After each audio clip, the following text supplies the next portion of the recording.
Plus que quelques heures avant le retour du Real Madrid et son premier match donc dans la Coupe du Monde des clubs, ce sera bien sûr face à Al Hilal. On a vraiment très hâte de ce match-là. Buenas a todos y a todas, j'espère que vous allez bien, c'est Bakikune de Madrid. On se retrouve pour une nouvelle vidéo donc à propos du Real Madrid et surtout sur le début de cette Coupe du Monde des clubs pour le club merengue. Comme on l'a dit en début de vidéo, ce sera face à Al Hilal et bien sûr, on va se projeter sur ce match-là. Vamos! Eh bien, los chavales, très heureux de vous retrouver. Donc, pour une nouvelle vidéo à propos du Real Madrid. C'est vrai que ça fait extrêmement plaisir de reprendre aussi ce rythme. Voilà, un rythme plutôt de 2-3 vidéos par semaine, étant donné que les matchs du Real Madrid reprennent. Ça reprend évidemment très fort et surtout plutôt que prévu avec cette Coupe du Monde des clubs maintenant qui s'installe. Donc, entre la fin d'une saison précédente et le début d'une nouvelle saison. Et le Real Madrid, tout simplement, se prépare petit à petit justement pour ce premier match à très bien rentrer dans cette compétition. Donc, les Madrilènes, théoriquement, ont dû réaliser déjà 2 jours de séance d'entraînement. On a vu que ça se passait très bien, on a vu pas mal d'images, on a vu les joueurs du Real Madrid donc apparaître sur quelques images, que ce soit les Vini Junior, les Rodrigo Goes, Mbappé, Bellingham, Fede Valverde, Rudiger, Thibaut Courtois et bien sûr tous les autres. Et c'est vrai que ça fait extrêmement plaisir. Il y a eu aussi des conversations bien entendu avec Xabi Alonso, c'est ce que disait aussi Vini Junior donc lorsqu'il a été interrogé par Real Madrid TV. On a vu pas mal de contenu d'ailleurs sur les réseaux sociaux où le joueur brésilien disait tout simplement qu'il était vraiment très heureux de l'arrivée de Xabi Alonso. Bien sûr, on attend de voir cette version de Vinicius sous Xabi Alonso. Le Brésilien le sait, je pense qu'il en est parfaitement conscient. C'est vrai que cette saison a été un peu plus difficile pour lui. C'est vrai que c'était un peu inhabituel par rapport aux standards justement qu'il avait atteint. Donc voilà, ça arrive, comme je disais dans d'autres vidéos que j'avais faites au sujet du Brésilien. Maintenant, voilà, c'est une nouvelle ère qui commence. C'est une page qui s'est tournée avec Carlo Ancelotti du côté du Real Madrid, même s'il a retrouvé le tacticien italien, bien sûr, du côté de la Seleção. Mais voilà, c'est un Vinicius Junior qui est vraiment prêt. On attend de voir tout ça. Et c'est pareil aussi pour toute l'équipe du Real Madrid, je pense, qui normalement doit être revanchard, du moins j'espère pour cette équipe-là, parce que sinon ça va être encore une fois très compliqué de gagner des titres et on va se faire balayer quasiment par tous les gros adversaires qu'on rencontrera. Donc là-dessus, j'espère que le message est clair pour tous les joueurs, surtout qu'il est unanime entre eux tous pour qu'on puisse faire quelque chose vraiment de très fort pour la saison qui arrive, à commencer justement par cette Coupe du Monde des clubs. Et sur ça, d'ailleurs, on se projette donc sur ce premier match face à Al Hilal, donc un match très important.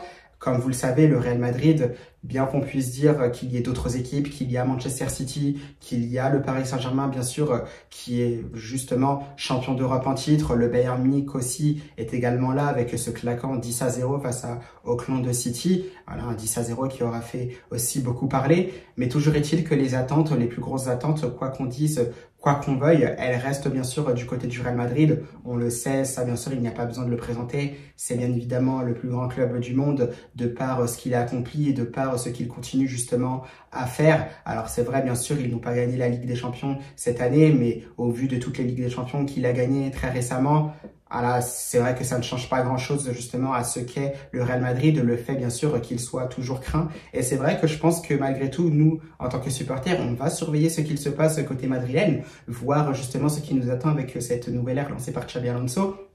S'il y aura ce fameux justement Xabi Ball, ou justement est-ce que nous verrons les prémices justement de ce Xabi Ball, puisque ce sera effectivement que le premier match justement sous cette ère Xabi Alonso, un Real Madrid bien sûr qui n'a pas eu le temps de se préparer correctement au vu aussi de la trêve internationale et des joueurs qui étaient tout simplement absents.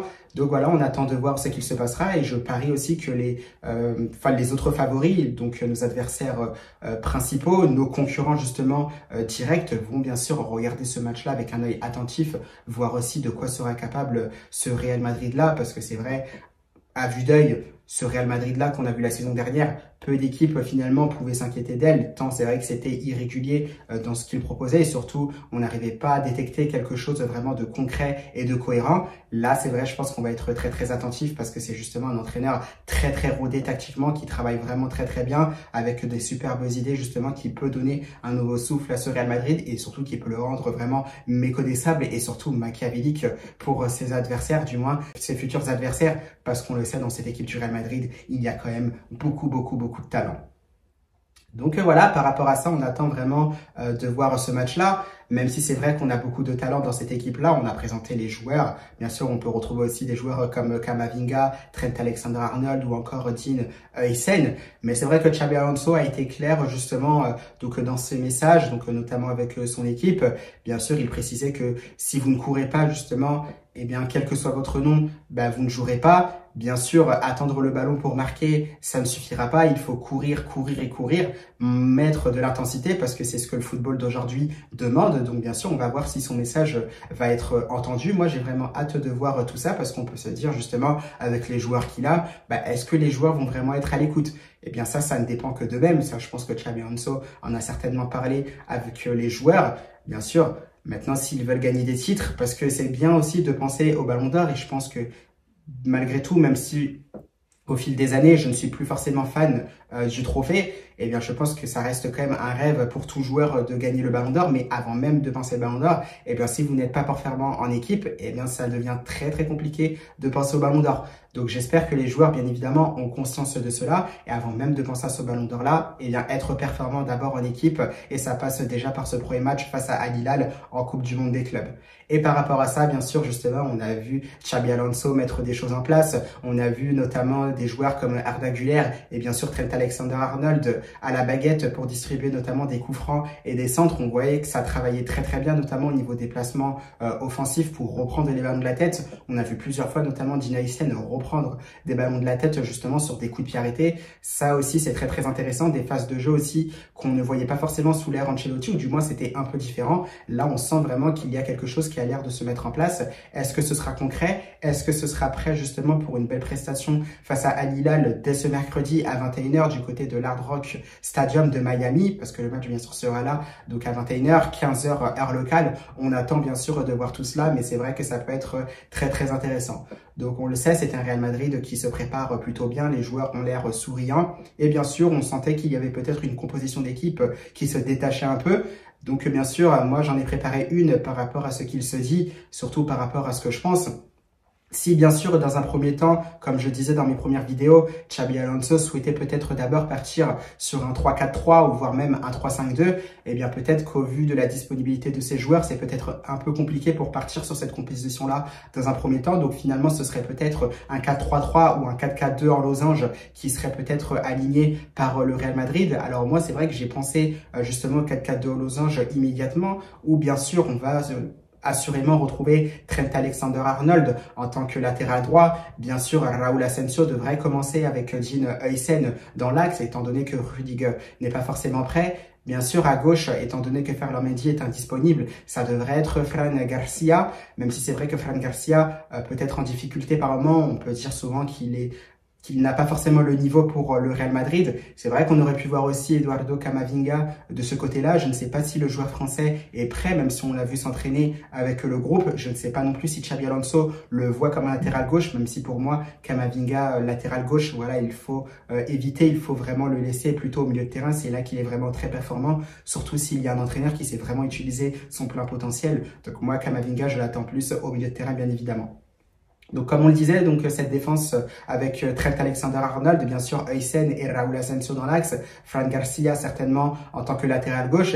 Et c'est là peut-être la super surprise, si on peut dire ça comme ça, parce que je ne sais pas vraiment, parce qu'on dit justement que Jude Bellingham, d'une part, pourrait jouer aussi un peu plus bas. Mais c'est vrai que devant, et on va y venir après, ce serait seulement pas Rodrigo Goes, mais Vini Junior et Kylian Mbappé. Donc, ce qui ferait que ce serait certainement peut-être Arda Güler juste derrière ces deux-là en numéro 10. Et peut-être que ce serait justement milieu de terrain en losange, donc avec un Tchouaméni, donc peut-être en sentinelle, bien sûr avec un Jude Bellingham et un Fede Valverde un peu plus haut, et un Arda Güler bien sûr en numéro 10. Donc ça, bien sûr, c'est peut-être voilà un peu la tendance qui pourrait se confirmer tout simplement concernant cette composition d'équipe, même si j'ai un doute sur le cas de Tchouaméni au milieu de terrain, à voir si ce n'est pas un autre joueur, si c'est pas par exemple Dani Ceballos ou par exemple un Camavinga, ça je sais pas exactement, on aura bien sûr les réponses, mais je pense que Bellingham, Valverde, ça bouge pas, c'est sûr et certain, titulaire indiscutable, de même que pour Vini justement et Kylian Mbappé, bien sûr ça va un peu se battre entre Rodrigo Goes, Arda Güler et bien sûr Brahim Diaz, parce que Brahim Diaz aussi c'est à prendre en considération. Le joueur marocain est vraiment très très fort et vraiment aussi très très intéressant. Sous Xabi Alonso aussi, ça peut être vraiment ultra performant s'il comprend bien ce que le coach attend de lui et surtout avec le style de jeu de Xabi Alonso, bien sûr ça peut profiter à des joueurs comme Arda Güler. Donc j'attends vraiment de voir tout ça.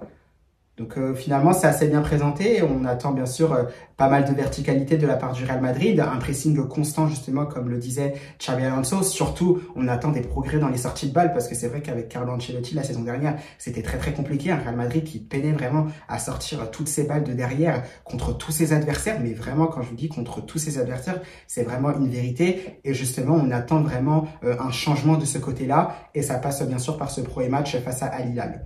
Donc bien sûr, de ce côté-là, vraiment tout est clair. On attend de voir ce match-là. Les réponses, bien sûr, elles sont sur le terrain. Parce que là, bien sûr, on a beau parler, mais finalement, c'est les joueurs qui ont la réponse. Et elle sera bien sûr sur le terrain à partir de 21 h ce mercredi.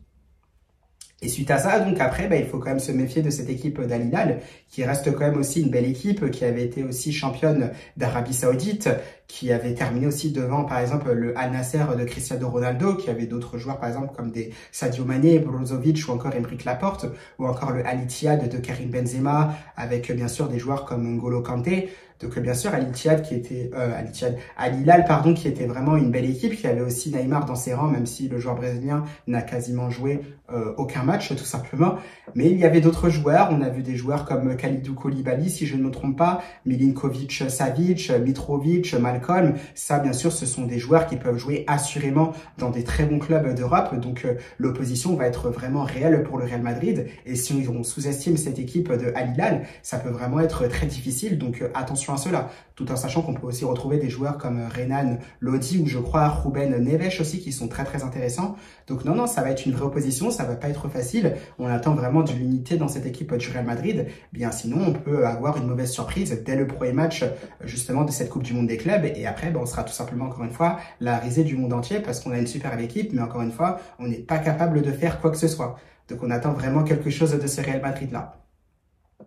Donc voilà, le Chabales, c'est à peu près tout ce que j'avais à dire, bien sûr, pour cette vidéo. Donc à propos du Real Madrid, bien sûr, j'oublie pas la prolongation qui arriverait certainement pour Brahim Diaz, qui pourrait être prolongée justement jusqu'en 2030. C'est vraiment une très très bonne nouvelle parce que c'est vrai que d'une part, j'adore le joueur, mais c'est vrai qu'il est très très apprécié au Real Madrid aussi, que ce soit par les joueurs, le staff ou les dirigeants. Et surtout, il est capable aussi d'apporter quelque chose, que ce soit lorsqu'il est titulaire, même si ça reste un peu plus difficile que lorsqu'il sort du banc. Mais bien sûr, Brahim Diaz, c'est un plus, un joueur bien sûr qui ne pose quasiment aucun problème au sein de son effectif et ça c'est vraiment super s'il est vraiment amené à rester.